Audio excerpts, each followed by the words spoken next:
시편 58편 1절부터 11절까지 말씀, 시편 58편 1절부터 11절까지 함께 한 목소리로 읽겠습니다. 통치자들아, 너희가 정의를 말해야 하거든 어찌 잠잠하냐? 인자들아, 너희가 올바르게 판결해야 하거든 어찌 잠잠하냐? 아직도 너희가 중심에 악을 행하며 땅에서 너희 손으로 폭력을 달아주는도다. 악인은 모태에서부터 멀어졌으며 나면서부터 곁길로 나아가 거짓을 말하는도다. 그들은 독을 뱀을 독 같으며 그들은 귀를 막은 귀머거리 독사 같으니 술사에 홀리는 소리도 듣지 않고 능숙한 술객의 요술도 따르지 아니하는 독사로다. 하나님이여, 그들의 입에서 이를 꺾으소서. 여호와여, 젊은 사제의 어금니를 꺾어내시며 그들이 급히 흐르는 물같이 사라지게 하시며 겨누는 화살이 꺾인 같게 하시며 소멸하여 가는 달팽이가 같게 하시며 만삭되지 못하여 출생한 아이가 햇빛을 보지 못한 같게 하소서. 가시나무 불이 가마를 뜨겁게 하기 전에 생나무든지 불붙는 나무든지 강한 바람으로 휩쓸려 가게 하소서. 의인의 악인의 보복을 당함을 보고 기뻐함이며 그의 발을 악인의 피에 씻으리로다. 그때에 사람이 말이 진실로 의인에게 갚음이 있고 진실로 땅에서 심판하시는 하나님이 계시다 하리로다. 아멘. 오늘 시편 58편에 있는 말씀은요, 사무엘 하 15장 1절부터 6절에 있는 말씀을 배경으로 하는 말씀입니다. 그렇다면 사무엘 하 15장 1절부터 6절은 어떤 말씀일까요? 그것은 다윗의 아들 압살롬이 다윗에 대해서 본격적으로 반역을 꾸미기 바로 직전에 어떤 모략을 하나 세웁니다. 그래서 어떤 모략을 세우냐면, 나의 아비 다윗이 많은 사람들로부터, 많은 백성들로부터 칭송을 받는데 그 백성들의 마음을 나의 아비 다윗에서부터 나로 옮기게 하자. 이것이 압살롬의 전략과 모략이었습니다. 압살롬은요, 본인을 호위하는 병거와 호위무사들 정예 군대를 앞세워서 매일매일 성문 앞에 서 있었습니다. 성문 앞에 군대를 세우고 서 있었는데 그 이유는 많은 백성들이 송사, 즉 재판을 받기 위해서 성 밖에서부터 성 안으로 사람들이 계속해서 들어오고 있었습니다. 그때 압살롬이 바로 그 송사를 하는 사람들을 만나기 위해 그 성문 앞에 군대를 세워놓고 기다리고 있었다라고 하는 거예요. 그리고 그들에게 묻습니다. 너는 어디서 무엇 때문에 왔느냐?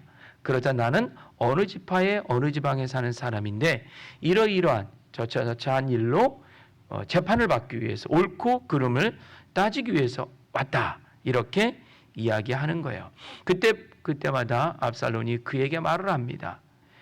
다윗 왕은 너를 위해서 재판관을 준비하지 않았다. 가봤자 아무 소용이 없다. 내가 이제부터 너의 말을 들어주겠다. 내가 너의 재판관이 되어주겠다. 내가 너의 말을 듣고 너가 억울한지 안 한지 내가 판단하고, 그리고 너의 억울함이 있다면 내가 그 모든 것을 해결해 주겠다. 이렇게 한 명 한 명 송사하러 온 백성들을 압살롬이 만나면서 그들의 마음을 얻기 시작했습니다. 이 소문이 퍼지자 많은 사람들이 억울했던 크고 작은 일들을 가지고 성문을 드나들기 시작합니다. 그곳에는 늘 압살롬이 있습니다. 그리고 그가 나의 모든 말을 다 들어줍니다. 사람들이 절하고 백성들이 그들의 마음을 압살롬에게 주기 시작합니다. 사무엘하 15장 1절부터 6절이 이 말씀인데요. 마지막 6절에는 사람의 마음을 훔쳤다라고 표현하고 있습니다. 압살롬이 사람의 마음을 얻었다가 아니라 훔쳤다라고 표현을 하고 있습니다. 자, 압살롬은 아버지를 반역하기 위해서 본인이 왕이 되기 위해서 먼저 백성들의 마음을 얻는 것이 중하다, 이렇게 생각을 한 거죠. 그래서 바로 성문 앞에서 매일매일 이런 일을 행했던 겁니다. 성님들, 이 재판이라고 하는 것은요, 이 굉장히 복잡한 과정들이 있지 않습니까? 여기 계신 분들은 재판을 해보셨는지 잘 모르겠지만 저는 특별히 재판을 해본 적은 없습니다. 자, 굉장히 복잡한 과정이 있고요. 시간도 오래 걸리고요.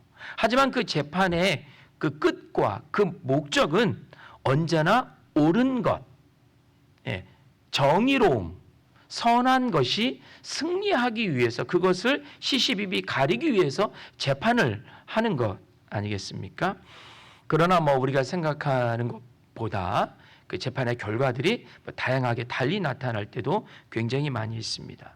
이 재판이라고 하는 것은요, 공적인 가치, 그리고 상식, 그리고 그 사회, 그 시대마다 그 사회에 그 합의된, 합의돼서 돌출된 그런 어떤 진리, 이런 것들, 이 보편적 진리, 이런 것들을 그 결과로 이끌어내는 것이 이 재판의 결과이고, 그것이 옳은 재판이라 말할 수 있습니다.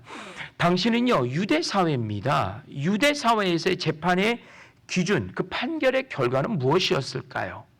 그것은 바로 무엇이었냐면 하나님의 법이었습니다. 같이 해보겠습니다. 하나님의 법. 그렇습니다. 모든 재판의 기준, 모든 재판의 결과는 반드시 하나님의 뜻대로 그 결과가 나와야 된다. 하나님의 법전이 그 중심에 있었습니다. 그래서 이 하나님의 율법, 하나님의 법을 잘 아는 사람들이 재판관이 될 수 있었습니다. 이들은 하나님의 법을 안다는 것은 글자를 알았다는 거예요. 그리고 율법, 다양한 법들이 후에 이제 만들어지지 않습니까? 그 다양한 법들을 쉽게 접할 수 있는 사람들이에요. 당시 이 시대는 2000년 전도, 예수님 전도 아니고 훨씬 전이지 않습니까? 이 당시에는 문명률이 거의 99.9%예요. 글자를 아는 사람은 1%가 될까 말까예요. 그러니까 이 모든 인구의, 모든 사람의 1%가 글씨를 알고 그 중에서도 하나님의 법, 율법 앞에 가까이 갈 수 있는 사람, 그것을 볼 수 있는 사람, 그것을 읽을 수 있는 사람, 그것을 해석할 수 있는 사람은 그 중에서도 더 극소수였다라고 하는 거죠. 그러니까 이 재판이라고 하는 것은 처음서부터 이 재판관의 구조가 극히 소수에게 몰려 있었다라고 하는 거예요. 글씨를 알 수 있고 율법을 접할 수 있는 그 사람들에게. 그러다 보니 이 절대 권력인 재판, 이 율법이 어떻게 되었느냐? 사유화되었다라고 하는 거예요. 하나님의 말씀은 만민을 위해서 모두에게 공평하게 진행되어야 되는데 그 재판을 하는 그 사람이 그 율법을 어떻게 독식했다, 사유했다. 그리고 이 사유의 이 상황은 대물림되어 계속 자녀와 자손을 통해서 연결이 됐어요. 이로 인해서 자연스럽게 계급이라는 게 만들어졌고요. 이로 인해서 빈부의 격차가 만들어졌고요. 이로 인해서 신분이 절대로 바뀌지 못하는 절대적 신분이 정당화되기 시작했습니다. 그래서 이 재판이라고 하는 것은 어찌 보면 굉장히 하나님의 의, 하나님의 공의, 하나님의 뜻, 이것이 그 결과로 나타나야 되는데 당시의 재판의 모든 것의 구조상 그것이 그렇게 되지 못했다라고 하는 겁니다. 이것이 당시의 이 재판의 상황이에요. 그래서 돈을 좀 많이 갖다 주면 어떻게 될까요?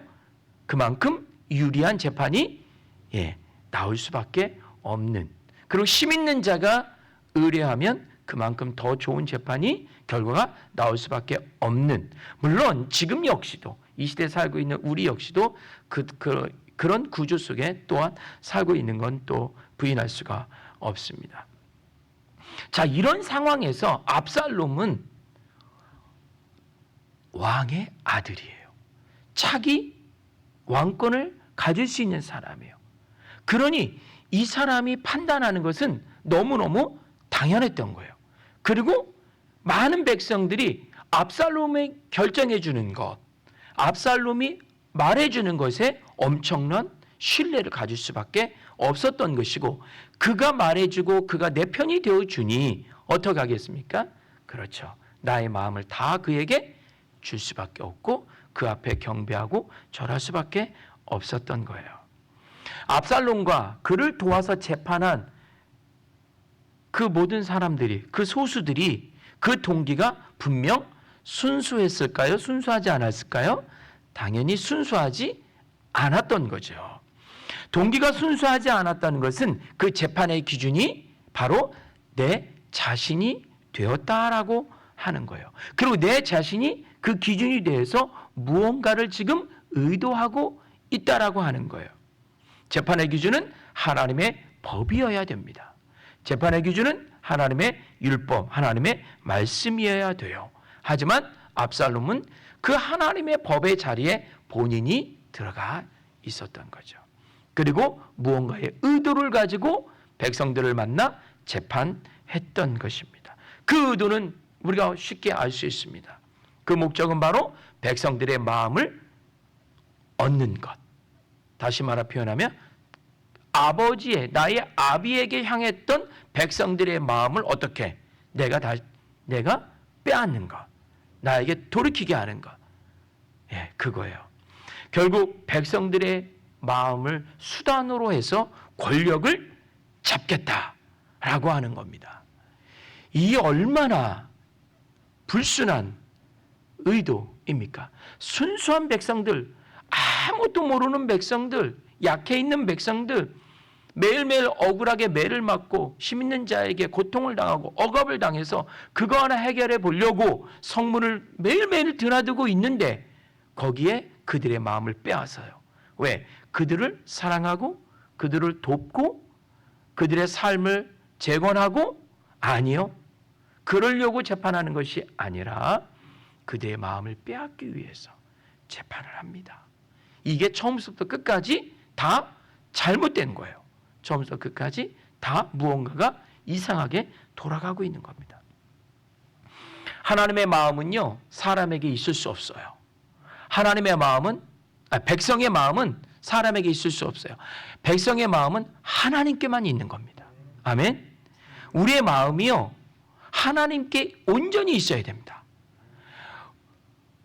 때나 시나 옛날이나 지금이나 어떤 문명 속에 살아간다 할지라도 하나님은 당신의 백성의 마음을 얻기를 원하세요. 우리의 마음은 늘 하나님께 있어야 됩니다. 우리의 마음이 사람에게 있으면 안 됩니다. 왜 그럴까요? 우리가 사람에게 우리의 마음을 빼앗기거나 사람에게 우리의 마음을 준다면 우리는 반드시 배신을 당하고요, 절망에 이르고요, 그리고 어려움의 자리에 있을 수밖에 없습니다. 내 마음의 주인은 하나님이십니다.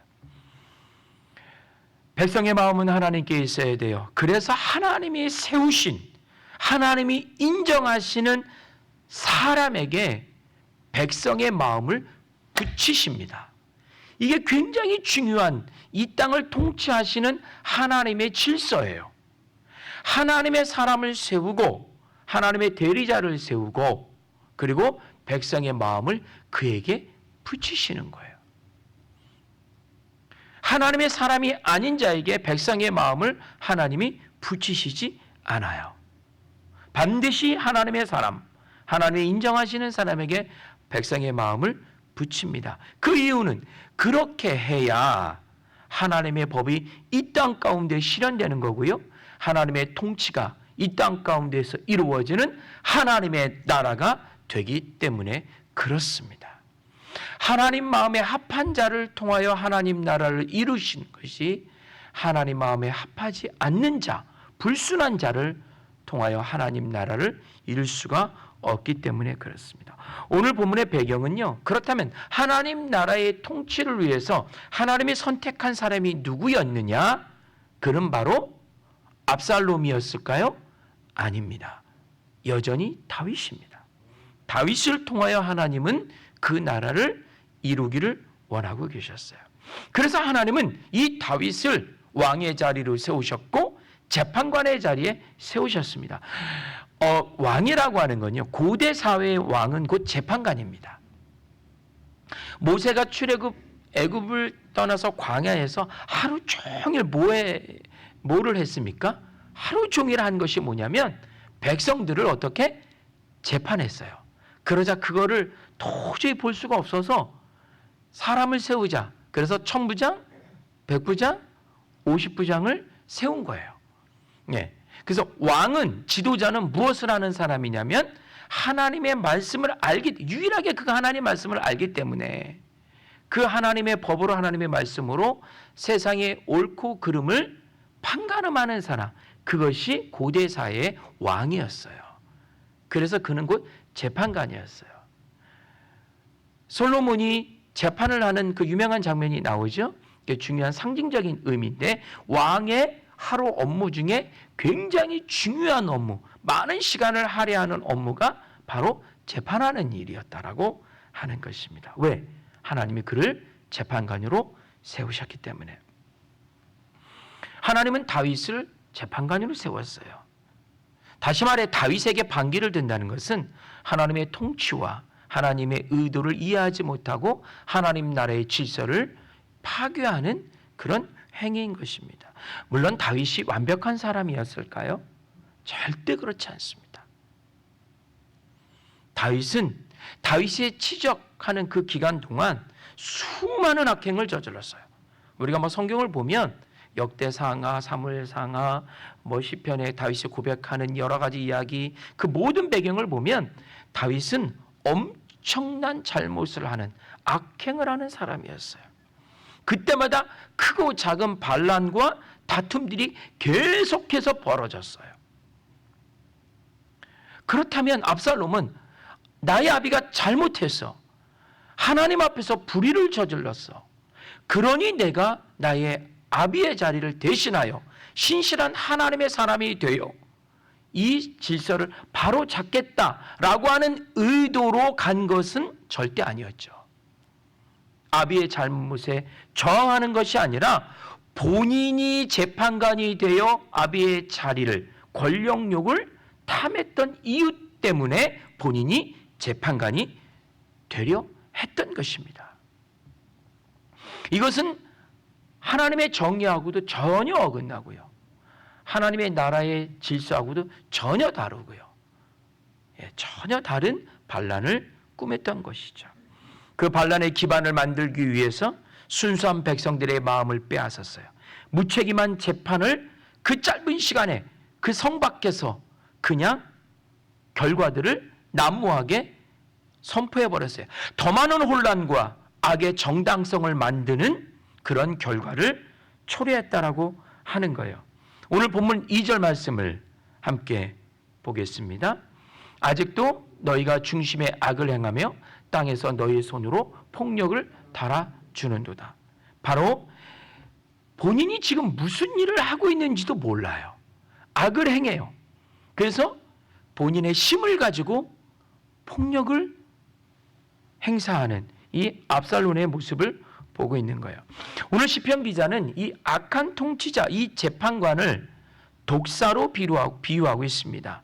오늘 본문의 4절과 5절의 말씀을 보면 그들의 독은 뱀의 독 같으며 그들의 귀를 막는 귀머거리 독사 같으니 술사에 홀리는 소리도 듣지 않고 능숙한 술객의 요술도 따르지 아니하는 무엇 같도다? 독사 같도다. 압살롬을 독사로 비유해요.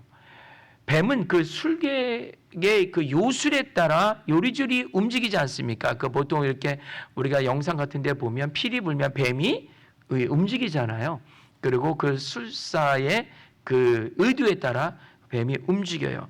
그런데요, 이 오늘 본문의 독사는 그 요술에도 통제가 안 되는 독사로 지칭합니다. 그만큼 교활하고 악하다라고 하는, 권력욕에 사로잡히면 독사가 된다라고 하는 것을 역으로 이 독사의 표현을 통해서 말하고 있는 것입니다.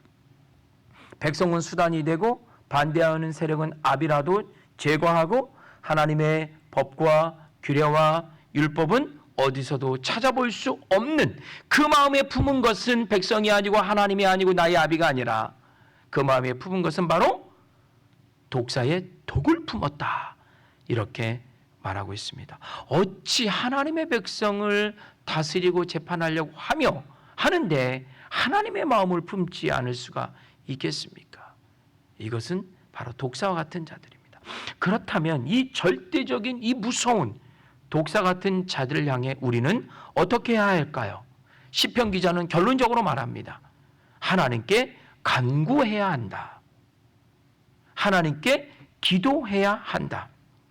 6절, 7절, 8절 계속해서 보시면요, 하나님이여 그들의 입에서 이를 꺾으소서, 여호와의 젊은 사자의 어금니를 꺾어내소서. 즉 연약한 동물들, 백성들, 순수한 백성들을 잡아먹지 못하도록 이가 빠진 사자가 되게 주십시오.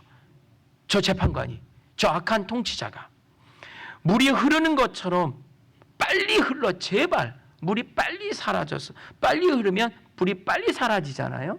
빨리 사라지게 해주십시오. 너무 고통스럽습니다. 저 잘못된 통치자, 하나님을 경외하지 않는 자, 백성들을 사랑하지 않는 자, 오직 권력과 자기만을 위해서 존재하는 자, 저 사람은 빨리 사라지게 해주십시오. 물이 급하게 흘러가듯이 꺾인 화살처럼 그 어떠한 위협도 되지 않게 해주시오. 모양은 화살이지만 그 화살이 꺾였으니 힘을 발휘할 수 있다 없다? 없다. 그런 화살처럼 수분이, 8절에 보면요, 수분이 말라 비틀어져 껍데기만 남은 달팽이가 되게 해주십시오. 이렇게 표현하고 있습니다. 그리고 활기차게 불이 타든, 9절에 계속 이어져 보면 나무든, 아직 시작되지도 않은 생나무든 강한 강풍으로 그 불길을 어서 속히 꺼 주시기를 원합니다. 시편 기자는 그렇게 말합니다. 너희의 그런 악한 통치자를 만나면 너희는 바로 이렇게 기도해야 된다라고 말하는 거예요. 그리고 그 악인이 파멸하기를 어떻게? 기다려라. 왜냐? 하나님은 살아계시고 우리의 기도를 들으시고 심판하시는 하나님의 진노가 반드시 있을 것이다. 나는 비록 힘이 없어, 연약해서 그 통치자를 맞설 수는 없지만 진정한 우리의 통치자는, 진정한 우리의 삶의 옳고 그름을 판단하시는 분은 하나님이시니 그의 능력을 믿고 무너진 정의 앞에서 하나님의 심판을 위하여 너희는 기도하라. 이것이 오늘 시편 기자가 우리에게 주시는 교훈입니다. 하나님의 사람은요, 그 불의 앞에 침묵하는 것이 아닙니다. 달콤한 사탕 하나 던져줬다고 해서 그건 붙잡고 또 하나 사탕 하나 줄까 머뭇머뭇 끼욱끼욱거리는 것이 아닙니다. 하나님의 사람은 불의 앞에서 침묵하는 것이 아니라 하나님의 정의와 그분의 능력이 나타날 때까지 그 하나님의 정의를 선포하고 기다리고 기도하는 자들이 바로 하나님의 사람들입니다. 지금 우리 앞에 무너진 하나님의 법은 그렇다면 무엇이 있을까요? 내 자신이 그 어떤 욕망에 눈이 멀어 스스로 재판관 행사를 하고 있지는 않습니까? 그래서 내 스스로가 하나님의 의와 하나님의 법을 나의 일상 속에서 혹여나 무너뜨리고 있지는 않습니까?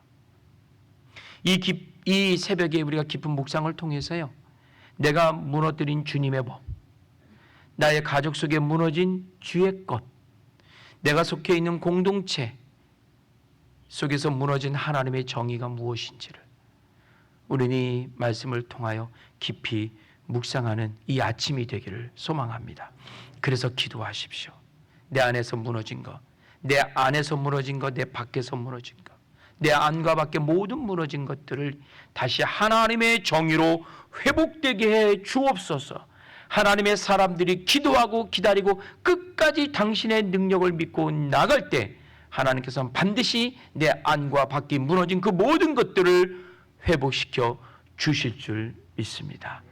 이 마음을 품고 기도하는 이 새벽이 되시길 바랍니다. 기도하시겠습니다. 하나님, 의로운 자보다 불의한 자가 득세하는 이 땅을 불쌍히 여겨주시길 원합니다. 스스럼 없이 악을 행하며 사악한 말로 사람들을 홀리고 그것이 죄인 줄도 모르는 무지한 자들을 불쌍히 여겨주시길 원합니다. 하나님의 법도를 마음에 품고 악을 물리치며 정의를 선포하는 자들을 세우셔서 하나님의 나라가 이루어질 수 있도록 우리를 사용하여 주시옵소서.